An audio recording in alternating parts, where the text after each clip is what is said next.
एक सवाल जो शायद हमारे जहन में कभी कभार घूमता रहता है कि आखिर किसान का बेटा किसान क्यों नहीं है। ऐसी क्या परिस्थिति है जो किसान अपने बेटे को किसान नहीं बनाना चाहता। इस सवाल के जवाब के साथ शुरू करते हैं आज की गपशप विद DRX और आप मेरे साथ हैं K2 नेटवर्क्स में। पूरा देश का अब यह मसला पूरा राष्ट्रव्यापी आंदोलन हो चुका है और हर किसान और ये जो जवान खड़े हैं ये हमारे ही बच्चे हैं। और ये सरकार ये कह के आई थी बेटी बचाओ बेटी, आज स्कूल तोड़े जा रहे हैं और उस बेटियों का हत्या बरा। तो अब ये किसान कह रहे हैं, किसानों की आवाज है, हक नहीं इनको हमारी देश की ये कोर्ट पर। दीमकों को ना रखो घर जूतियों की नोक पर, सर पे चढ़ जाएंगे कई गुना बढ़ जाएंगे, हुक्मरान होंगे इन्हीं के आग मूतेंगे सभी, पैर के नीचे कुचल दो जीत होगी धर्म की। क्या हुआ मोहन का वादा है, कहाँ बाबा साहब का संविधान। अगर सब बराबर थे तो फिर किसानों को क्यों चुना, अलग अलग तोड़ तोड़ करके लड़ा रहा, कभी किसान को, कभी जवान को, कभी युवा को, कभी बेरोजगार। अब किसान का मुद्दा लिया है। अब आज से बॉर्डर भी तोड़ दिया। हमने लोकतंत्र का कत्ल देखा। वो कत्ल कैसे हुआ, वो खाई पाड़ दी, खाई का कत्ल हुआ, उसमें कंटेनर डाल दिए, फिर कत्ल हुआ, फिर उसके बाद कत्ल हुआ, बड़े बड़े ब्लॉक डाल दिए, ब्लॉकों को तोड़ा, फिर तोड़ा, तीसरी बार तोड़ के ये बॉर्डर तोड़ के हम दिल्ली चले, हमको फिर गिरफ्तार कर लिया। गिरफ्तार वहाँ कहाँ के रामलीला के पास चले गए थे तो हमारा ट्रैक्टर पहला था। अब उन्होंने रिलीज किया, हम रिलीज करके जेल अपने आए हैं। जो केजरीवाल ने जो बना दिया ना, जेल खाना बना दिया अपने जो है अपने स्टेडियम, तो फिर हम कहते हैं मोदी साहब होश में आओ, मोदी साहब होश में आओ। जितनी देर होश में आए आपका दिमाग खराब हो रहा है, आप बखलाट में आ गए हो।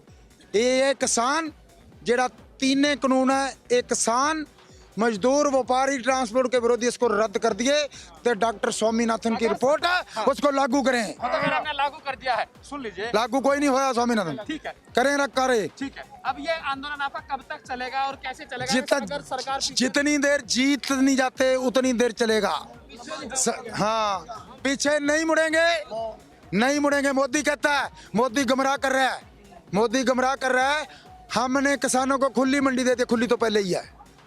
मोदी कहता है MSP नहीं तोड़ेंगे, MSP तो पहले है। मोदी के MSP का जनाजा निकल चुका है। कैसे निकल चुका है? आज झोने का पैडी का रेट 1868 रुपये है, यूपी में 900 रुपये में बिकता है और 200 किराया पंजाब में जाता है। ਇਹਦਾ मतलब जब जो पैडी का रेट 1868 रुपये है तो व्यापारी को 1869 रुपये में खरीदना चाहिए। फिर और पंजाब में मक्की का रेट क्या है? मक्की का 1439 रुपये रेट है, पंजाब में 800, बिहार में 600 बिक रहा है। इसका भी जनाजा निकाल दिया, MSP का भी जनाजा, सभी का जनाजा। ये चाहता है कि मंडी करना जो यूपी में टूटा हुआ उसको भी दोबारा चालू करना चाहिए। आखिर ऐसी कौन सी परिस्थिति है कि किसान अपने बेटे को किसान नहीं बनाना चाहता। किसान मंडियों में अपनी फसल उगा के जाता है तो उसे उसका दाम मिलता है 10 रुपये।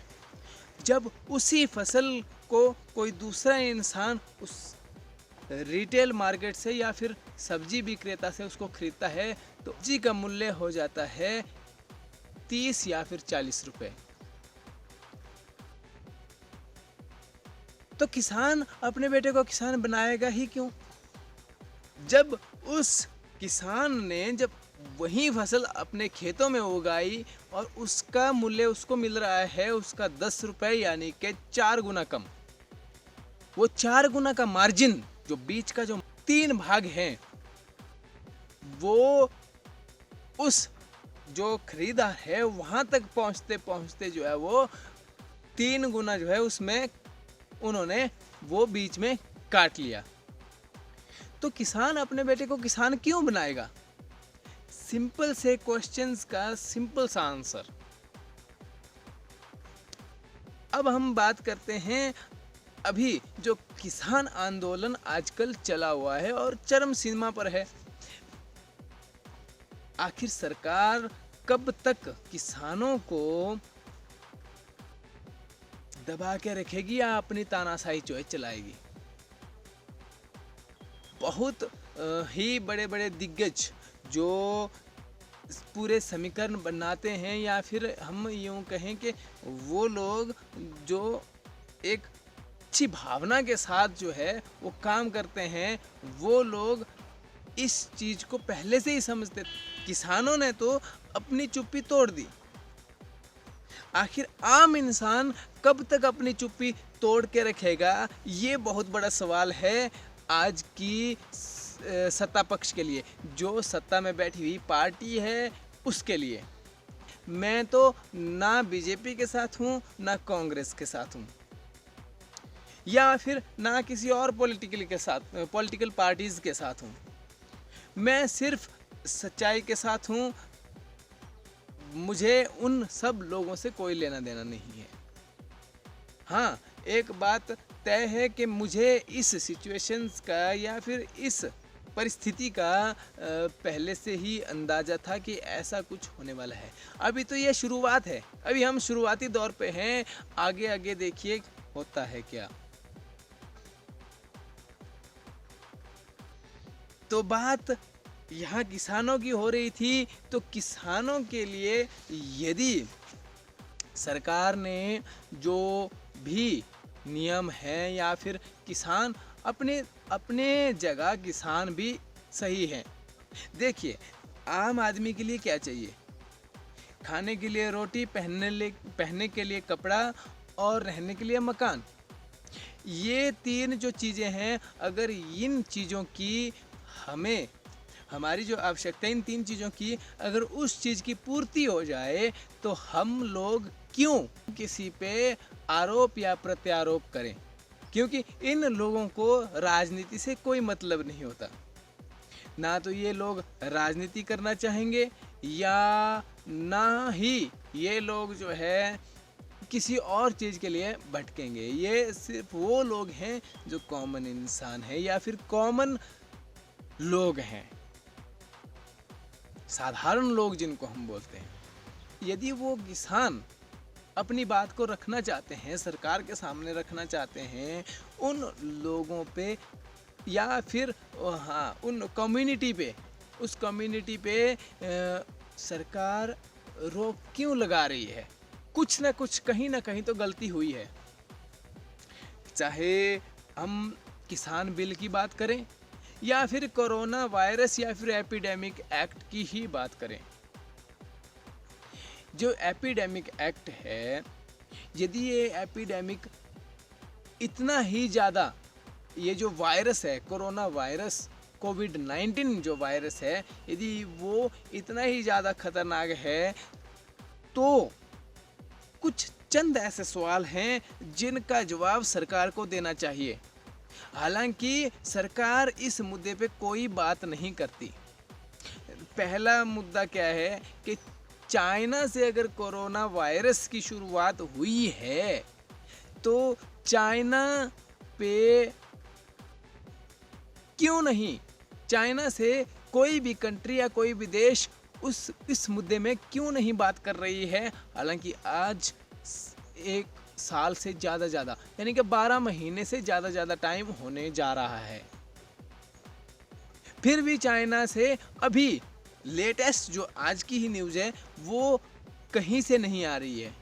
वो क्यों नहीं आ रही है? नंबर 2 कि अगर ये वायरस इतना खतरनाक है तो चाइना में स्प्रेड क्यों नहीं हो रहा है? हालांकि यहाँ हमारे इंडिया में कर्फ्यू लागू कर दिया गया है, नाइट कर्फ्यू लागू कर दिया गया है। इसके 2 पहलू हैं। एक पहलू वो कि ये वायरस शायद ही खतरनाक हो सकता है, पर इसके चांसेस कितने हैं? 10% चांसेस इसके ये हैं कि ये वायरस खतरनाक हो सकता है। हालांकि इसके चांसेस और भी कम हैं। वो हमारे इंडिया में 2% जो हमारे लोग हैं, जो संक्रमित लोग हैं, उसमें से 2% ही खतरनाक है, क्योंकि 2% लोगों की मृत्यु होती है। जो संक्रमण जिन लोगों को हुआ है उस संक्रमण में 2% लोगों की मृत्यु होती है। दूसरी जो साइड ये है कि हमारी यहाँ इंडियन कंपनीज है, जो इंडस्ट्रीज हैं, उसमें बड़ी इंडस्ट्रीज का नाम आता है सीरम इंस्टीट्यूट ऑफ इंडिया। तो शायद ही सीरम इंस्टीट्यूट ऑफ इंडिया के हाथ में छोटी जैसी सफलता हासिल हो गई हो और वहाँ से एक आशा की किरण जाग रही हो कि ये जो वैक्सीन है वो बन जाएगी और हम इस वैक्सीन को 1 या 1.5 महीने में तैयार करके लोगों तक डिस्ट्रीब्यूट करवा दें या लोगों को डिस्ट्रीब्यूट करवा दें। तो ये जो वैक्सीन है इसको लोगों तक आवंटित करने के लिए ये कर्फ्यू लागू किया गया हो, इसकी जो है वो 90% चांस है। देखिए आने वाले जो भी मंथ्स हैं या फिर यूं कहें वीक्स हैं, तो उसमें इस चीज़ का हमें पता लग जाएगा कि ये कर्फ्यू लगाया गया है तो क्यों लगाया गया है। क्योंकि सरकार के पास कोई ऑप्शन नहीं है अपनी गलतियों को छुपाने के लिए। वो अपनी गलतियां नहीं छुपा सकती, किसी भी उनके पास कोई ऑप्शन ही नहीं है इसके लिए।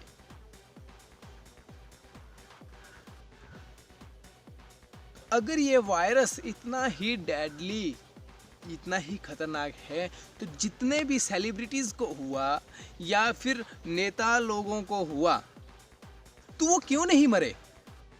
ये हम लोगों के सामने एक सीधा साधा जो पर्दे के सामने जो दिखाई दे रहा है वो सच्चाई है।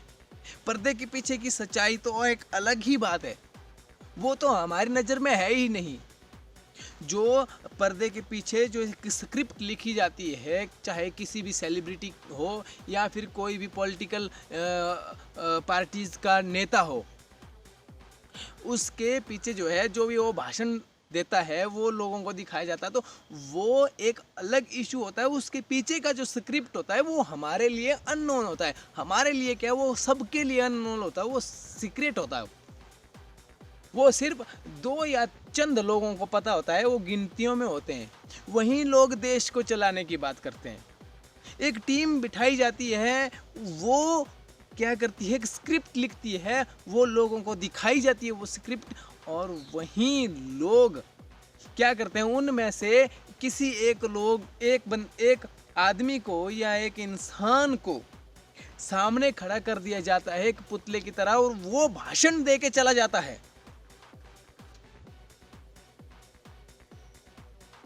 और वो भाषण भी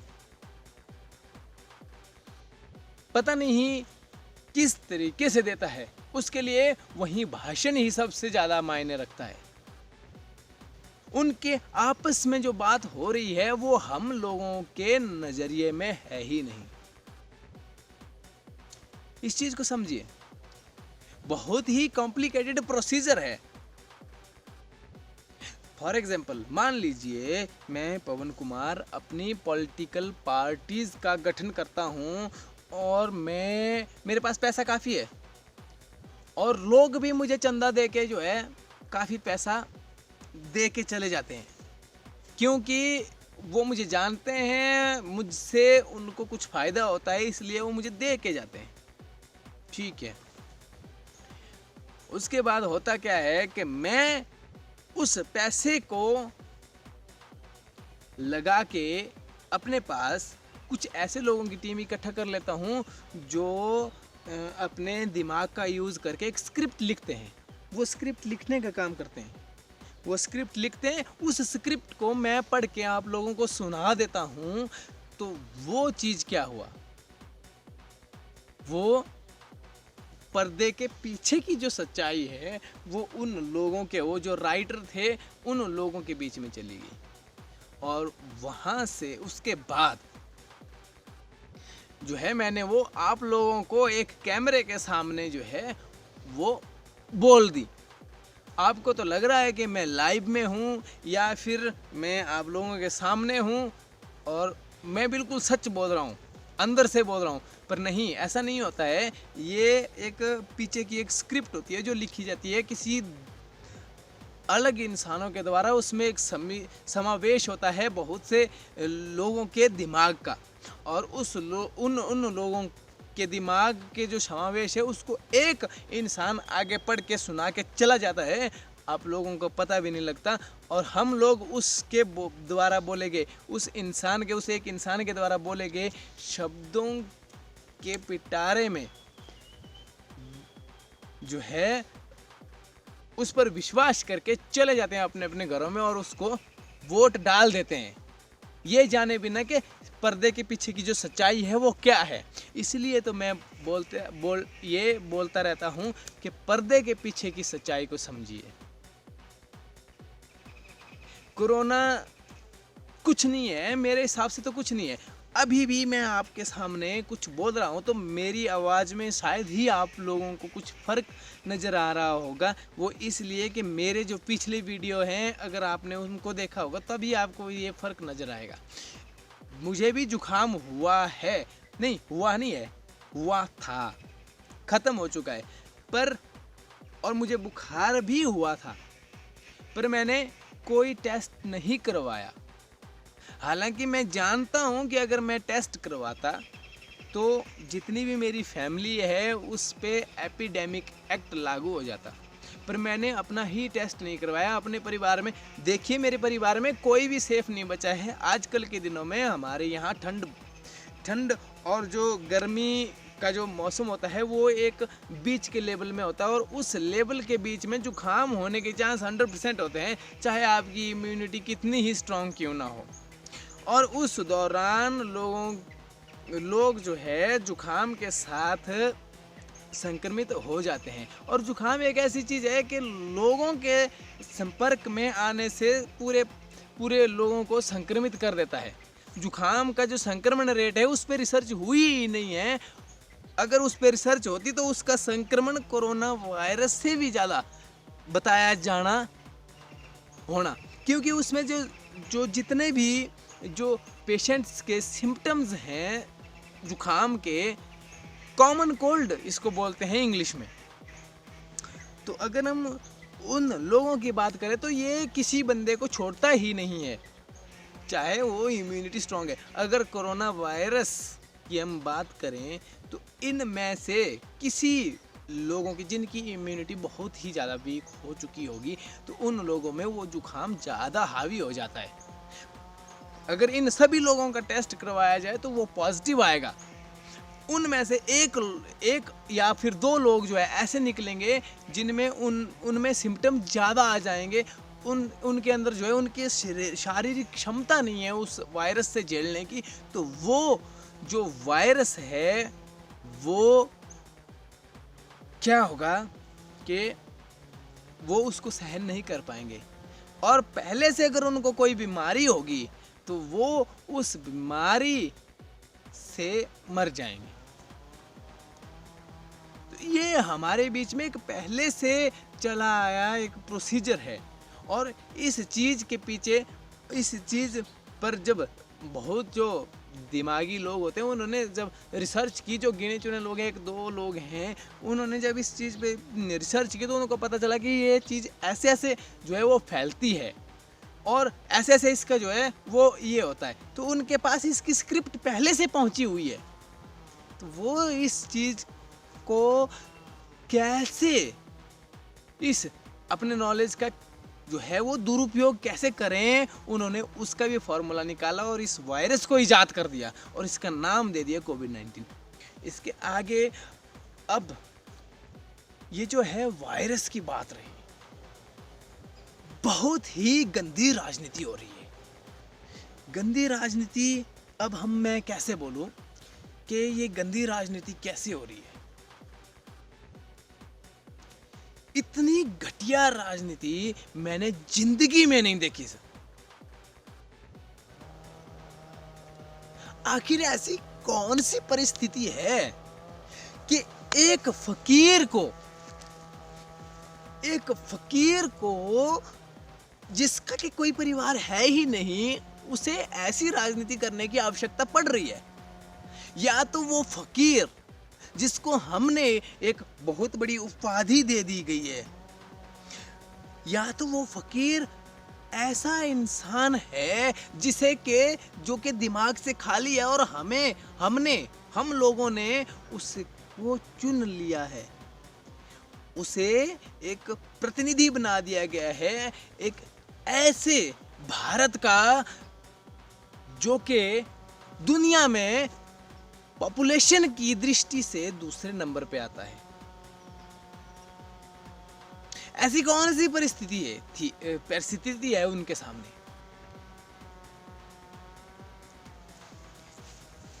क्या सत्ता का लोभ इतना ही खतरनाक है? मैं एक बहुत ही छोटा सा इंसान हूं, ये बहुत बड़ी बड़ी बातें मैं नहीं कर सकता,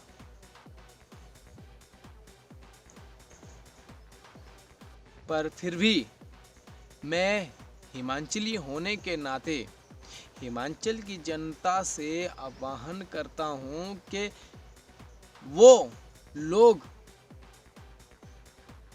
कृपया इस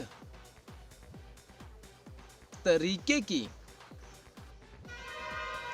राजनीति को छोड़ दें कि मैं उस पार्टी का हूं या उस पक्ष का हूं,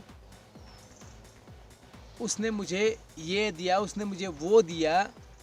इसको छोड़ के एक सच्चाई वाले पक्ष में आ जाए, क्योंकि हमारा जो हिमाचल है वो देवी देवताओं का घर है और यहाँ पर बहुत से देवी देवताओं का निवास है। एक श्रद्धा है, एक आस्था है। वो इन चीजों को छोड़ दें कि मैं उस सत्ता पक्ष का हूं या इस सत्ता पक्ष का हूं। उस चीज को छोड़ के एक अपनी निजी अवस्था में आ जाएं, जो कि हमारे ब्लड में है या हमारे खून में जो है वो हिमाचल में है। और मैं हिमाचल के डिस्ट्रिक्ट मंडी से हूं और डिस्ट्रिक्ट मंडी को हम छोटी काशी के नाम से जानते हैं।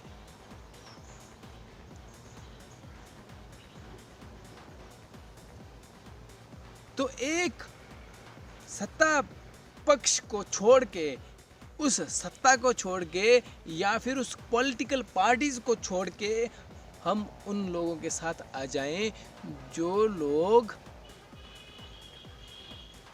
किसमें,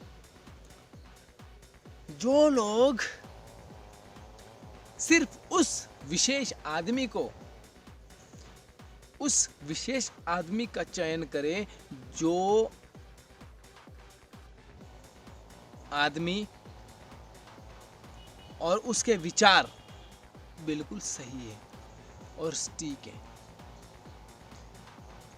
उसके अंदर कोई खोट नहीं है, उस विशेष पर्सन, उस विशेष आदमी के अंदर कोई खोट नहीं है, उसका चयन करें।